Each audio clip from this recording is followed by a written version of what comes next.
ஓயாத குண்டு மழை.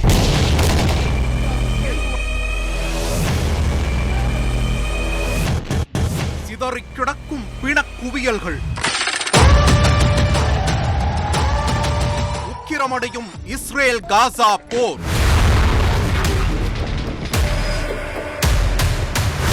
மூன்றாம் உலகப் போரின் முன்னோட்டமா?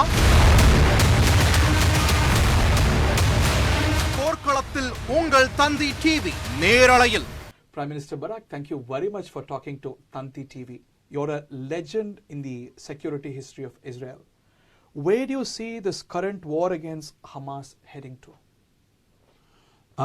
We know our objective. Following the barbarian massacre, slaughtering of innocent people, killing babies and burning them in front of their parents, killing parents in front of their young children, opening the tummies of pregnant women, decapitating some of the victims. It's terrible, something we did not see. You know, probably it's a Qaeda and Daesh-like kind of executions, but we had not seen something like this since World War II in Eastern Europe under the Nazi regime. And Israel suffered a loss of, it might amount altogether to 1,800 people. The population of India is probably 100, almost 150 140, times, close to 140. 150 times Israel. So can you think of India lose in one day in a brutal barbarian attack, give and take 250,000 people, a quarter of a million people. That's what we suffered. Never, something like this never happened in the history of Israel.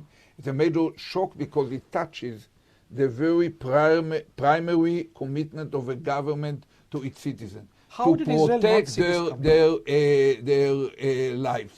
How did Israel not see this coming? Early warning is the basic pillar of Israel's security doctrine. So I cannot give you a full answer. We have to investigate it, and with everything, we don't have time now because we are responding to the attack itself. But from my experience in the past, from remembering our previous surprise in 73, some 50 years ago, or the way the Americans were surprised in 9/11, or even earlier in 41 in Pearl Harbor, you find the same pattern. Mm-hmm. You find in retrospect that there were many pieces of information, many signals that something going to happen, that somehow were ignored because it was among a lot of other things that happening, a lot of noise, and human mind, there was kind of block thinking in many cases. The same people discuss the same kind of signal, and once and again nothing happens. There are signals, but nothing happens. They get used to it. They have certain conception. In this case, it was that Hamas is deterred from acting. So in spite of a lot of signals, probably it had not been seen. But no way to deny it. It's the most terrible failure of our intelligence and early warning systems in at least 50 years, probably 75 years. And the same, it's also, in spite of heroic behavior of individual soldiers and commanders on the field, it is a failure of our defense system in protecting the citizen. Some of them waited for 6 or 9 or 10 hours before any help came in, and in many cases it was too late. Mm-hmm. And so it's a major failure. But we are a defiant species. We know how to unite when there is an external threat and how to respond. We mobilize over 300,000 reservists beyond the regular standing army to have enough force both to launch a ground offensive in Gaza when we want to see, when the political level will get the green light, and to be ready on the north. And it's very complicated to predict how it will develop. It depends on many things. The objective is clear: to eradicate any military capability of Hamas. The last rocket, the last weapon, the last training site, the last office, even the last people who perpetrated it or participate in planning or ordering it. And that's quite a job to accomplish. And it has to be done within 4 constraints. Number 1, the hostages. They are there. They are high on our priority and other countries' priority. And it's a sensitive issue. Number 2 is this risk that it will spread to a regional war, let's say with Hezbollah in the north or some others. And a third risk is that we won't find to whom to pass the control of the Gaza, even if we launch a major operation and assume that we succeed and within 3 months we clean the area. We don't want to stay there for the next 10 years. So we need somebody to give it to it. I once proposed 15 years ago that a multinational Arab force, led by Egypt with Moroccan and Emirati and Bahraini soldiers, will take over, keep it quiet for 3 or 6 months, during which you can bring back the original owner of the place, which is the Palestinian Authority. A transitional arrangement. A transitional arrangement. Yeah. It's something that will pass it back to the white hands. Your viewers probably cannot remember that originally under the Oslo Agreement from some 30 years ago, the Gaza Strip, together with parts of the West Bank, were conveyed to the Palestinian Authority, to Arafat then, and later on Abu Mazen, not to the Hamas. Hamas, after Israel left the Gaza Strip in 2005, I believe, within a year, Hamas, over 15 years ago, they took over. They made coup d'etat, violent coup d'etat. They shot at their brothers, Palestinians, from Fatah, from the Palestinian Authority. They also won an election. So, yeah, it's I don't know. Election might end up with Hamas winning in the West Bank.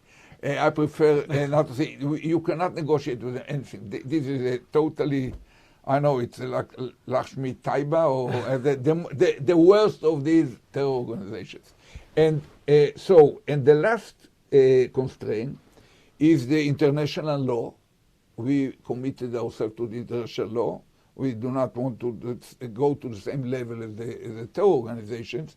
And we know that in spite of having universal legitimacy and support right now, it will erode as the numbers of civilians that are killed in the Palestinian side, innocent civilians, because the Hamas use them as a human shield, and they block them from leaving the area. We warn every day, we warn them which neighborhood we are going to take. Please leave the place. We issue the general order announcement at the very beginning through the radio, through pamphlets. We even took over the screens of the main TV station in Gaza Strip and talked to the whole people.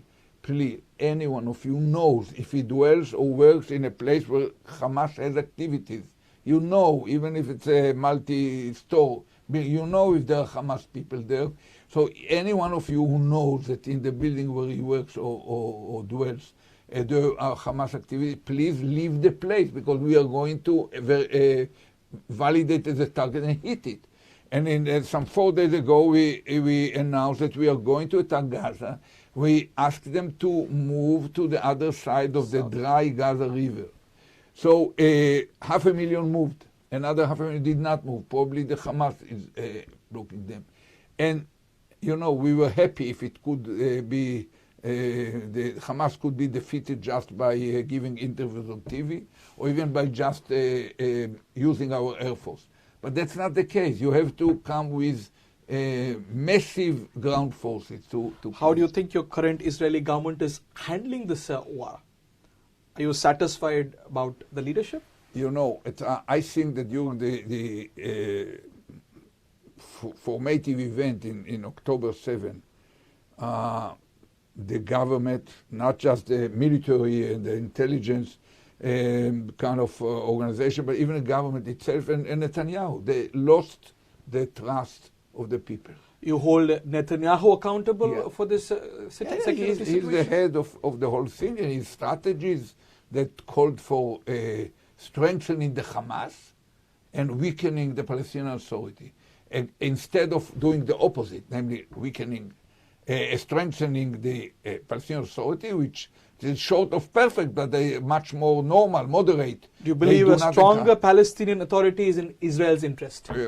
For sure. And Netanyahu and his government, you can hear some ministers, racist, messianic nuts, who explicitly, no, the other one, the Smotrich, he said, everyone who with open eyes knows that Hamas is an asset and the Palestinian Authority is liability. Why is that? When it was Netanyahu's strategy as well. Because if you have Hamas kicking and alive and a weakened Palestinian Authority, no one from the world, Modi or Sunak or President Biden, cannot ask Israel to negotiate with the Palestinians. Because they thought Hamas to be a rational actor? No. Because our argument would be, first of all, Abu Mazen does not control half of his own people. Secondly, with Hamas, even you agree that this is terror organization. We are not going to negotiate with terror organization. So, in a way, the right-wing government, who believes in one state in never allow any negotiation fly, it's an asset to have Hamas active. For those of us who believe that we need a two-state solution, and there is a huge dispute in Israel about this issue, I belong to those who believe that in two-state solution. Has this crisis presented an opportunity? You need a strong Palestinian Authority and Hamas to disappear. Has this crisis presented an opportunity to work towards a two-state solution? I don't want to contemplate now the long-term impact, because we are deep into a short-term challenge, which is very tough, subtle, and delicate. I didn't fully answer your previous question. The most important, beyond what I mentioned about mobilization of hundreds of thousands of reservists and having the support of the world, including American aircraft carrier, probably two of them, and even British vessels, we have huge support. We made a third step because the government lost the trust of the public. The public opinion kind of coerced Netanyahu into agree to a war cabinet that would make of himself and another 4 people. 2 of them are new. That the opposition will come with 5 ministers into the government. 2 of them will become members of the war cabinet. And those 2, named Gantz and Eisenkot, they are both former generals. In the last decade, they still serve, both of them, as commanders of our armed force. And one of them, Gantz, was also Minister of Defense. And they are known to be calculated, cold-headed, balanced, responsible people. So it resumed the trust of the people in what might emerge, because only they can decide, together with the upper leadership of the armed force, what to do. Because the objective is clear. The need to do it with massive air force and massive ground force is clear. The fact that it will take more toil and sweat and tear and blood is clear. It's also clear to us that we will win at the end. But how exactly to do it? You have to take into consideration all these 4 constraints. And that could be done only based on data, which are changing every day. They are dynamic. So we have to delegate to them the authority to act and to think. But once those 2 former generals are in the cabinet, I feel more confident that no irresponsible decision might jump out of this process. We talk about the ground offensive. There is also a fear in the Israeli society that it could be Israel's Vietnam situation. You could be caught in a quagmire. Many of our friends in the world think that this risk is there. I cannot ignore the risk. It could develop into something like this, but I'm still confident that we can win over it without staying there for 10 years like Americans had in Vietnam, or almost 20 years like happened to us in Lebanon. And so it's not unimportant question, but we cannot avoid acting against the Hamas. How long do you expect this war to take? It won't be easy, the cakewalk. It's tough. They will fight, and they showed already in this October 7th that they know to fight. I think basically they're probably to take over the Gaza Strip, the part of it that they want to take over might take 10 days or 2 weeks.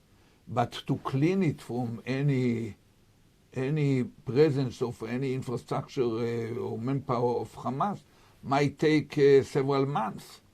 So it's not something short. And if it's stuck like that, it might take years, but we are confident that we can, if we act responsibly and effectively, put an end to it at a certain point. The stated war aim is elimination of Hamas. Is that even possible, considering the Gazan sentiments there? No, we are not talking about sentiments. We're talking about physical assets and manpower. We do not pretend that we know how to erase dreams or wishes or ideology. You cannot erase it from human minds. So, and the Hamas, unlike Daesh was also pariah in the Arab world, except for some Wahhabis, no one supported them. But Hamas enjoyed the support of the Turkish leading party, AKP, feels, they of course against terror, but they feel sympathy to Hamas. The Qataris are financing them with Netanyahu's government allowance, allow them to flow money. And probably there are other capitals of the Muslim or Arab world where they are well accepted. So we are not talking about erasing this idea. We would love to do it, but there is no way to do it. But we are insisting on eradicating their material, their physical infrastructure, physical assets, and the people who are responsible to this. It's a crime against humanity, it's not just terror. I'll shoot my last two questions. You are a hero of Entebbe. You have successfully, heroically handled hostage situations. But this is a huge crisis. How do you think the current government is handling the hostage situation, which is unprecedentedly huge in size? Yeah. First of all, there are about a quarter of them, probably almost a third of them, has also non-Israeli passports. Some of them are Nepalis or Thai workers, they might be released. I think that Hamas doesn't like the fact that it is perceived now like a Daesh or Al-Qaeda organization.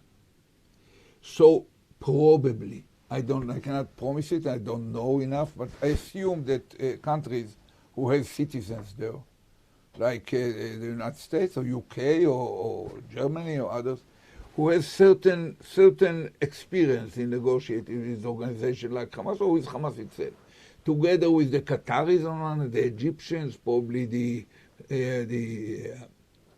Saudis in certain places, or the Turks. They might try to find some contact how to release their citizens at least. Probably the Hamas at a certain point would release foreigners in order to smooth a little bit its terrible reputation as a Daesh-like group, but probably not. Anyhow, from my experience, it takes a lot of time. You probably cannot even contact the people who can make decisions because they are hiding in some tunnel in the southern part of Gaza because they know that we will attack in the northern part. So people have nostalgia about what happened in Entebbe, what happened in Sabena. How comes that you do not have some creative idea about to make some Superman kind of operation and release them? So first of all, I want to tell you that it's not just that our capabilities had been evolved and developed over these 50 years since Entebbe, or almost 50 years, but also the rivals, the guys of the Hamas and other terror organizations, they learn from any case of terror, any terror attack, they learn what happened, how it worked, what lessons they have to make their future hostages caption more effective. So I think that to discuss this issue, the nuances of what could be done about the operational side of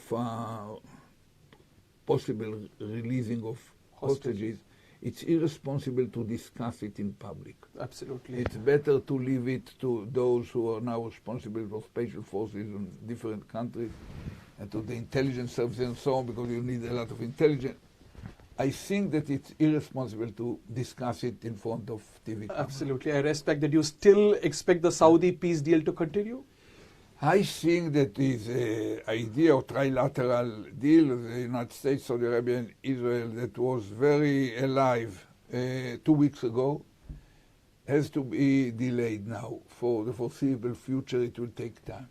But when I think of the possibility of having certain solution to the constraint of to whom we can pass the torch, probably the relationship, the ripeness that has been shown, the development since the 15 years ago up to now might leave a place for certain Saudi participation, probably together with the Qataris, to finance such an operation. Because if you want to bring the Gaza Strip back to the hands of the Palestinian Authority, you have then to back them with a lot of money to make to open this kind of strip from tough, very tough conditions of life.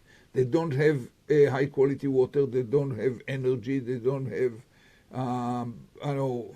almost everything. They need to be kind of, they don't have an exit to the world. They need to be a target for heavy investment in civil and economic development, and in this regard, if it ends up with something to pass it, probably a lot of contribution could be taken by the Saudis. My last and final question: how do you think Iran must be handled, and how is Iran being handled? I think that Iran, we don't know exactly how far it is involved. There was a publication, Wall Street Journal, that argued that before the Hamas started this operation, some 10 days ahead of it, in Beirut, they got a final approval from the Iran. I don't believe that they are going to ask the approval from the Iran, even because before they suspect that the Iranians are also penetrated, probably the American intelligence or our intelligence, and it might leak. I don't need that they need it. But it's true that Iran is encouraging insurgencies all around us in the Gaza Strip. They help the Hamas, in the Hezbollah, their main supporter. They even help certain Shiite militias sponsored by them in Syria, on the Syrian side of the Golan. So they're watching it very carefully for sure. I think that one of the objectives of President Biden when he deployed, or the deployment of actual forces here, is to send a signal to Iran: you better think twice before you... The deterrence is against Iran. The message is to Tehran. To both to Hezbollah, probably to the Lebanese army government, to Hezbollah, probably to Lebanese government as well, but also to signal to Iran: be careful, we are side by side with Israel, they are not alone. Don't pretend that, okay, by making it more complicated, you can get something important. But also, you know, the president is also put an emphasis on the limits of freedom for Israel, because the Americans is beside you. You cannot act without telling them what you are going to do. You cannot avoid certain kind of coordination. And, you know, in public, even in public, always Biden talks about the international law, the need to respect it, and so on. And even on Israel as a democratic state. But I'm confident that behind closed doors, he talks more explicitly. He says, you know, we want to be with you, but there are certain developments that are hard to swallow for us, so we expect you to take it into account, and I think that we will. Last and finally, what is your message to the people of India? You have dealt with very cold Indian governments, and now India is taking a very friendly position. What is your message to the government and the people of India? I think we highly appreciate the deep relationship that we have now with Prime Minister Modi's government, and there are very layers, some of them not in the public eye, of cooperation and for the benefits of the two countries and deepening relationship.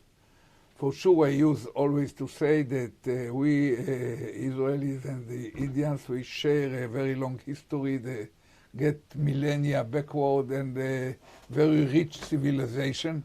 And together we are almost 1.5 billion, so we can accomplish a lot of things together. Thank you very much, Prime Minister Barak. Thank you.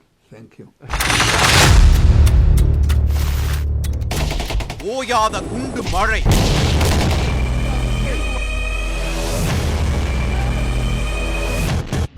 சிதறிக் கிடக்கும் பிணக்குவியல்கள், உக்கிரமடையும் Israel Gaza போர்,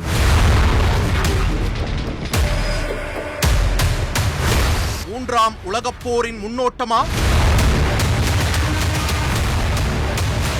போர்க்களத்தில் உங்கள் தந்தி TV நேரலையில் செய்திகளை உடனுக்குடன் தெரிந்து கொள்ள உடனே subscribe பண்ணுங்க.